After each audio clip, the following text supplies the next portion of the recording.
I'm Sheldon Baker, editor for Innovision Health Media, and my guest today on Healthy Bites is Dr. Michelle Simon, who is a naturopathic doctor and president and CEO of the Seattle, Washington-based Institute for Natural Medicine. Dr. Simon, welcome, and thank you for joining me. Thank you very much, Sheldon. I'm honored to be on your Healthy Bites interview. So I am interested to know, does the Institute for Natural Medicine fit into the current needs of the integrative health sector? Oh, absolutely. I mean, the health sector is growing so much, as you know, and I think the biggest opportunity we see at the Institute for Natural Medicine is to grow the mainstream acceptance for preventive whole person health. Like, we know that people are interested in this. The more they experience and interact with integrative healthcare providers, the more they want. We know from the NIH that about 38% of Americans already use some type of complementary integrative health approach. And these are treatments that deliver better patient satisfaction, they deliver better cost savings, and they're lower force interventions, so they're easier to implement, at scale across the country. And we think these treatments deliver better outcomes as well. Of course, more research is needed for that. But one of the things that we're doing at the Institute for Natural Medicine really is setting up a research and interprofessional education center. And the goal of that is to help define models of research in outcomes. So we know that the conventional pharma model is fairly straightforward. You have a drug and you have a double-blind placebo-controlled trial that will look at the efficacy or not of that pharmaceutical intervention. Whole person health is different, and it's usually multimodal. There's many things that are involved in that, and it's personalized. So not everybody with the same diagnosis code will get the same treatment. And that is really what's been a challenge for scaling research in this sector. So we're taking a different approach at the Institute for Natural Medicine, and we're working on outcomes research. So let's see first if the outcomes of these approaches compared to conventional approaches are better or worse. How do the patients like it? What are the cost savings, or are they more expensive? And then we can really drill down for deeper understanding of these modalities and better target research dollars to focus in those areas. Well, I think that's a really important thing that we're looking at. But I think the biggest opportunity that we have and that we're working on is really in the education around these approaches to the patient, for sure. So in order to gain that mainstream acceptance, not only does the public need to know about it, but also providers need to know. Conventional providers need to know better who these different types of practitioners are. So medical doctors should understand an acupuncturist. Similarly, acupuncturists should be able to understand and speak to conventional providers very well. So we're working on interprofessional education to help that bidirectional conversation go better. And also policymakers, legislators, all of those folks need to understand these approaches better too, to really be able to gain the mainstream acceptance and to integrate them into the conventional system, lowering the barriers and bringing more providers into the system, as well as helping MDs understand so that they can also go and get postgraduate ed and become part of the integrative medicine provider sector. Can you talk a little bit more about the challenges and also some of the biggest opportunities facing the complementary and integrative health sector? Yeah, sure. It's such an exciting time. I mean, the best time for this type of medicine since I've been a practitioner, and that's, 25 years now. So I would say the biggest opportunity is that growing acceptance of whole person health. And the more people experience it, the more they want it, right? I think that is the biggest opportunity, and hoping to make those types of interventions part of the mainstream healthcare system. Then the second, I think, big opportunity is probably the increase in the use of digital health platforms. So both telehealth as well as all of the wearable providers that patients have now and all that data that is accessible to them. It's amazing. I think that is a revolution in and of itself. And that leads to like the third opportunity, which I think is the individualization of healthcare. So we know, like I said before, not every person with a diagnosis code should get the same treatment necessarily. It depends on what the root cause of that issue is for them. And with this increased movement towards tailored healthcare, we can really better deliver targeted treatment approaches for patients that really help solve their root cause versus maybe medicating what might be a symptom for the rest of their life. So those are, I think, the three biggest opportunities. I think the challenge is it's back to that information again, right? Information goes both ways. Information is an opportunity, but it's also a challenge in that there's a lot of online, I would say, misinformation and maybe influencers and sort of TikTok specialists that are delivering what people aren't sure is real healthcare. It may not be evidence-based. It may in fact be marketing. So I think that's difficult for consumers to distinguish between effective therapies and what is really online marketing. And another challenge is the regulatory inconsistency we see. So there's different standards from state to state, sometimes within regions. So that's confusing for patients.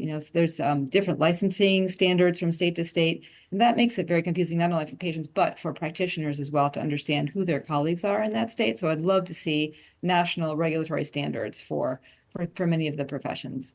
And then the third challenge is really back to that evidence again in the research. So despite the progress, many of the complementary therapies have lacked the sufficient funding to really get the kind of high-level, robust research to develop the evidence base to gain that broader acceptance. Historically, INM has promoted naturopathic medicine. Any changes? No, not really. So we, as every organization, we've evolved as well, I would say. So our focus for the first 30 years really has been, as you've said, the naturopathic profession. We did a lot of education over the years. We've developed FAQ articles about the education and training and all of that about naturopathic medicine specifically. We've also done a National Professional Membership Association partnership to help them message correctly to legislators and influencers and policymakers as well. We've created a unique public-private model for the first of its kind standardized naturopathic residency training, since naturopathic doctors are not yet enumerated in Medicare, so we do not have access to federal funds for our residencies. That is still up and going. We're into our 9th year of that now. And then in 2015, we began to develop a profession-wide consensus document across the whole naturopathic profession. And it was entitled Naturopathic Physicians, Specialists in Whole Person Health. And that was 10 years ago we started that process. And today, whole person health is really on a considerable upswing, I would say, nationally. And we saw it 10 years ago. And so last year, INM expanded its mission to say, bringing whole person health to the mainstream.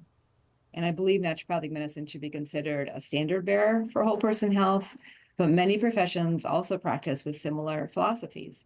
In fact, there's, I think, a great deal of coherence amongst the complementary and integrative health disciplines. They focus on root cause, they treat the whole person, they use food as medicine, they prioritize lower force interventions and work with the body's natural ability to heal. And so there's many paths to healing, and I really believe that the patient should be allowed to choose which path aligns with their values. So it should be really patient-centered care. So we have 3 goals now, 3 pillars of activity that INM is working on. The first is, of course, about education. That is our bailiwick. That's where we do most of our work. And so creating a consumer movement built on evidence-based natural health education content for Americans to understand is really the core of what we do. And then second, we're working in the area of media. So helping drive a national whole person health movement by aligning messaging across an action network of whole health. So we already speak with about 94 associations, and that's growing by the day. So we have a unique expertise in, like I said, creating alignment in messaging across the naturopathic profession with this white paper that we created. We think we can utilize that skill in helping the same thing happen for the conventional, the complementary and integrative health sector. We're very interested in doing that. It took a long time to get that first paper done, and we're certain it won't be easy, but we think it's really the right time for that. And so working also with developing speakers bureaus, earned media, social media, all the conventional ways to really help that conversation get the most traction is important for us. And our third area is, again, about research. So accelerating real-world evidence collection through providers as a whole health solution, and focusing on the outcomes, I think, is really the first way to start there. So are you aware if more people are utilizing the services and guidance of naturopathic doctors? Of naturopathic doctors? Yes. I do believe so. I mean, I think that it's interesting to see the growth in the licensure of the profession over the years since I graduated, and now we're licensed in, I think, about half, I think 26 states and territories. There's just a growing need for it. We see that we're increasingly incorporated into healthcare systems and community health, or they're serving on boards. We are working in federally qualified healthcare settings, which is, it says something when we know that NDs are not yet enumerated in Medicare, and yet we're being incorporated in those primary care settings because there's a recognition of the value of the kind of education that a naturopathic doctor brings. It really is a whole person health approach, and it really does help change the philosophy of care, the treatment models in those settings. That makes it easier for patients to empower themselves to take good care of themselves instead of relying solely on the more expensive parts of medicine, which is the pharmaceutical approaches. So if you can get people to change with diet, lifestyle, nutrition, you're going to experience some cost savings. Now, those conversations are not easy for sure, but naturopathic doctors are perfectly situated to really have those conversations. We have more than 140 hours of clinical nutrition training. Naturopathic doctors also have about 130 hours of therapeutic counseling training.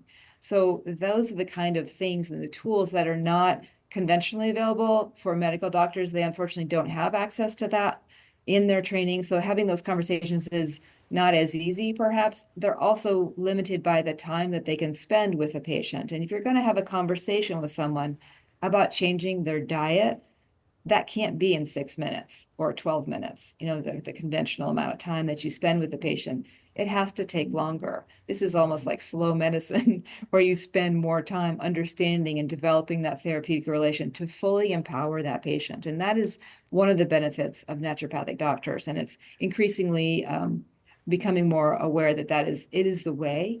There's value-based systems that are recognizing that it is important, the outcome of that visit, not only what procedures were performed during the visit, but really, are you moving the patient along a continuum of care to help them solve their issue? So yeah, it's an exciting time. Because we're going to have a lot of health professionals watching this interview, do you have advice for health providers and industry leaders as we navigate, which is what I think is a unique moment in healthcare? I think you're exactly right. It is a very unique moment in healthcare, which is exciting and a little daunting as well. But I'd say the most important thing is to be part of moving this complementary integrative health or whole person health approach to the mainstream of healthcare. Like, that is what we need to do right now. This requires some strategic thinking. Obviously, it's going to require collaboration and a commitment to evidence-based approaches. So for practitioners, particularly, I think it's super important to build relationships with your conventional healthcare colleagues, establish referral networks with physicians and other conventional providers, really use language that bridges the gap between our approaches and the conventional approaches. And then when you're having a patient that's being seen by both, provide really clear chart notes and clear documentation that can be shared across healthcare settings. I think that starts that bridge, that communication that's really important. I think another thing is to really embrace evidence-based practice guidelines and practices. So stay current with the research in your field, incorporate all of those findings into your practice, explain why you're doing what you're doing, and also consider participating in research yourself. There, you can do case studies. There are practice-based research networks that you could, avail yourself of. Help contribute to the evidence base of this approach. And then maybe last is really increasing your digital literacy. I think that's an important thing. So developing a professional online presence with accurate information, learn to use those telehealth platforms really well and utilize them with your patients, and then understand how your patients are accessing information, because many of them have wearable technology. There's remote monitoring available. Incorporate that understanding into your practice with your patient. It helps them understand that you know where they're at, and you can monitor them much more easily that way too. Are there opportunities for allies and industry partners to interface with your organization to help advance your mission? Yeah, absolutely. I think that's a really important thing.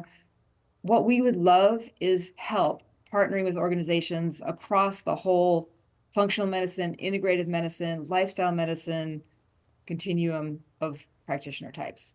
Like what we're doing is building a coalition that can help us all work together, unify our messaging, develop shared language. That's an important thing, I think, and also frameworks that kind of transcend the individual modalities and the silos that exist in medicine. So they can really put the patient at the center and then all work together to benefit the health of that patient. These are real, they're going to have to be integrative care teams, and there have to be models built to model that. And so that the first step is understanding who all the players are in the room, then developing that connection and the shared messaging, and then the models that show how care can be delivered through a team. And with what you just said, what's the best way for Innovision viewers to learn more about INM? Ah, perfect. Well, certainly we have our flagship website, which is naturemed.org. So it's NATUREMED.org. And you can reach us through that, or you can reach me directly at msimon@naturemed.org. So it's msimon@naturemed.org. Dr. Simon, I appreciate you being here with me today. Absolutely. It's been an honor. Thank you. And thanks to all of you for watching Healthy Bites.